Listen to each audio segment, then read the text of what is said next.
చెలి మనసే శివధనుసైనది, తొలి చూపుల వశమైనది, వలపు స్వయంవరమైనప్పుడు గెలువనిది ఏది?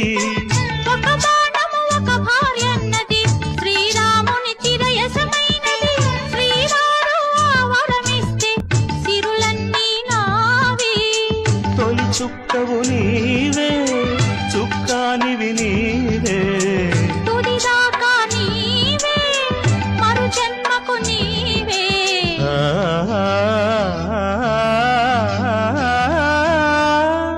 జానకి కలగనలేదు రాముని సతి కాగలనని ఏనాడు, రాముడు అనుకోలేదు జానకి పతి కాగలనని ఆనాడు.